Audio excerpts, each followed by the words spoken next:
Khalaqal insana min salsalin kal fakhar. Waalaikumsalam warahmatullahi wabarakatuh. Itu ya. Anto dengan entah. Iya, Anto dengan entah. Telah terjadi perkawinan di gereja antara Anto dengan entah. Dan mereka ini adalah iman Kristen. Yang saya tanyakan, kamu selaku iman Kristen, menurutmu di dalam ajaran Kristen ini dilarang atau dibenarkan? Kalau di dalam Kristen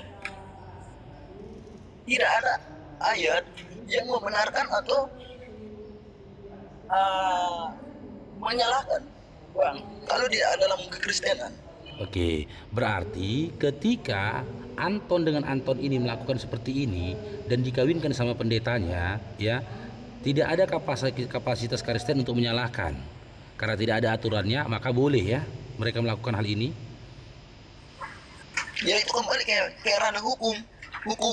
Misalkan di hukum pemerintahan, kembali ke situ, Bang. Karena kan secara agama. Kembali ke hukum di negeri di mana mereka tinggal gitu. Ya. Karena kan begitu. kalau secara hukum agama atau yang lebih spesifik kitab, di dalam kitab pun tidak ada di Nangis itu. Iya, nangis apa mana ini ya? Itu ternyata yang nikah saudara dia itu. Hah?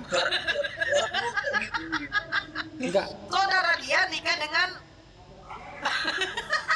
enggak si Rudi nangis apa memang begini cara bicaramu, Rudi? cara bicara saya gitu. Oke, berarti kembali kepada hukum di mana di negeri mana mereka tinggal gitu ya, Kristen itu tinggal ya. Betul. Nah, karena hukum di Indonesia ini ya berpondasi kepada kepada syariat Islam ya, banyak berpondasi kepada hukum Islam. Indonesia melarang perkawinan seperti ini. Nah, ketika mereka melakukan perkawinan ya di negeri yang tidak ada aturannya tentang ini, tidak melarang tentang ini, maka mereka boleh-boleh saja melakukan hal itu di dalam iman Kristen, begitu? Tidak bisa dikatakan boleh juga, Bang. Nah. Karena di dalam kekristenan, di dalam kekristenan itu jelas bahwa ini saya tidak perlu saya langsung sebutkan intinya aja ya, Bang. Iya. Misalkan begini, dalam kekristenan apa yang sudah dipersatukan Allah pada mulanya itu laki-laki akan bersatu dengan perempuan yang akan dikatakan satu, ya itu sudah itu aja, Bang. Ya, Itu di mana? dikatakan laki-laki. Di mana tertulis yang dikatakan satu itu adalah laki-laki dan perempuan, di mana? Ya, misalkan di dalam kitab Matius. Iya, Matius berapa coba? Ada nggak datanya? Ya, yang bersatu atau yang berkawin itu adalah laki-laki dan perempuan. Di mana datanya? Ya, sabar, Bang. Matius berapa?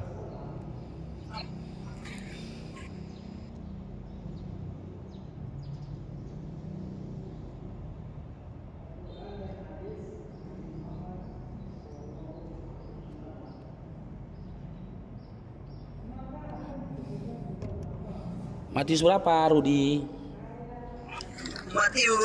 Matius 19. Coba kita baca mulai dari ayat 4. Matius 19 Ayat 4. nomor 4 sampai Ya, sampai coba kita baca sampai 9, Pak. sampai 9. Ya, silakan dibaca Dinda, silakan.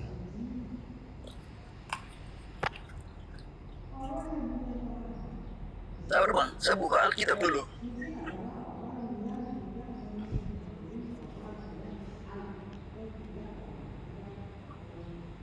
Saya bacakan biar cepat. Boleh. Ya. Jawab Yesus kepada mereka, kalian pasti sudah membaca yang tertulis dalam kitab suci, bahwa pada mulanya Sang Pencipta menciptakan manusia sepasang, seorang laki-laki dan seorang perempuan. Allah juga berkata, oleh karena itulah dalam pernikahan seorang laki-laki akan meninggalkan ayah ibunya dan dipersatukan dengan seorang istri sehingga mereka berdua menjadi satu. Dengan demikian di mata Allah suami istri bukan lagi dua melainkan satu. Ini nggak nyambung, Dinda. Ya, bukan nyambung atau tidak nyambung. Enggak, yang saya tanyakan di mana aturan dalam Islam yang dalam Kristen yang melarang laki-laki dan laki-laki kawin, perempuan sama perempuan kawin. Di mana larangannya? Tidak ada. Nah, karena tidak ada larangannya, ya, karena tidak ada larangannya, berarti boleh dong mereka melakukan hal ini. Ya secara ini iya bang. Tetapi Boleh ya?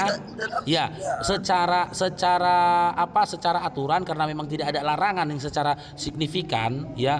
Tidak ada larangan dalam Bible secara signifikan untuk melarang laki-laki dan laki-laki untuk berkawin, perempuan sama perempuan kawin, maka apa yang mereka lakukan ini boleh dalam iman Kristen gitu. untuk memperbolehkan dalam iman Kristen, ketika abang bertanya kepada saya tidak bisa menjawab boleh pak. Loh, jadi Anda naik sebagai iman Kristen ngapain di atas?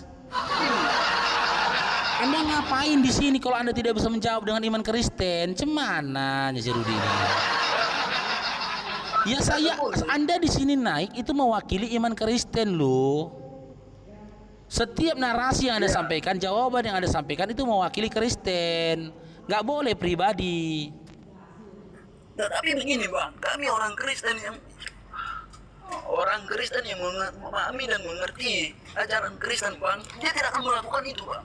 Yang saya tanyakan, adakah larangan dari Yesus untuk iman Kristen, ya, melarang laki-laki dan laki-laki kawin, perempuan sama perempuan kawin? Adakah larangannya? Gimana?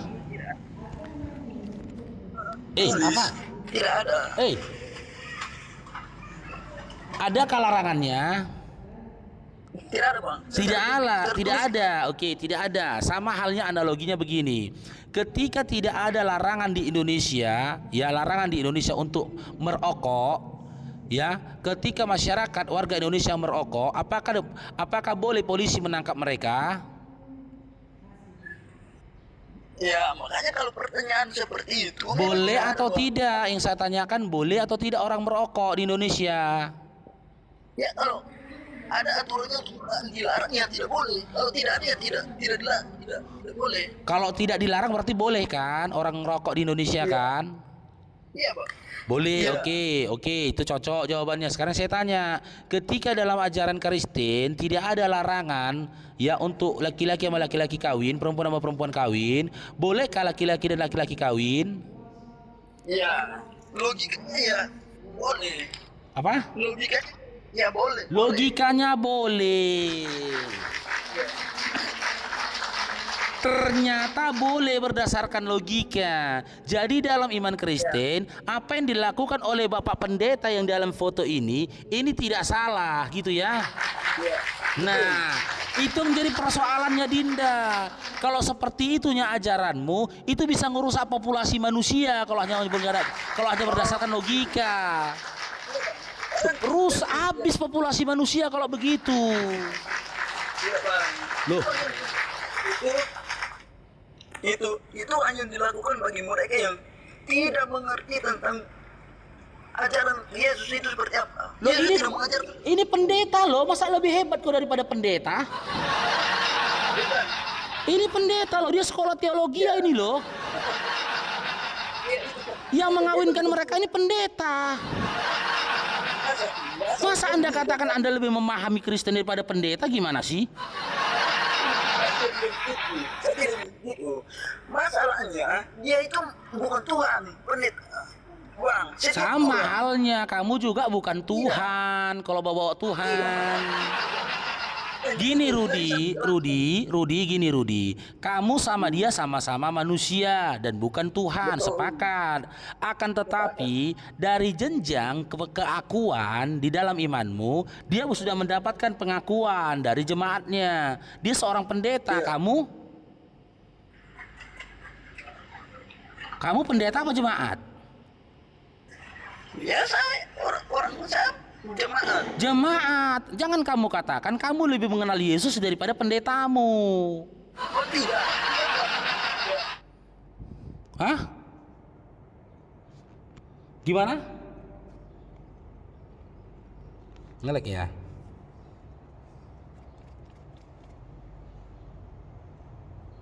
Halo?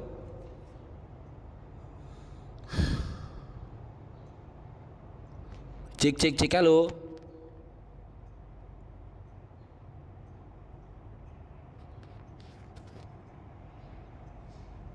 Halo, ngelek ya.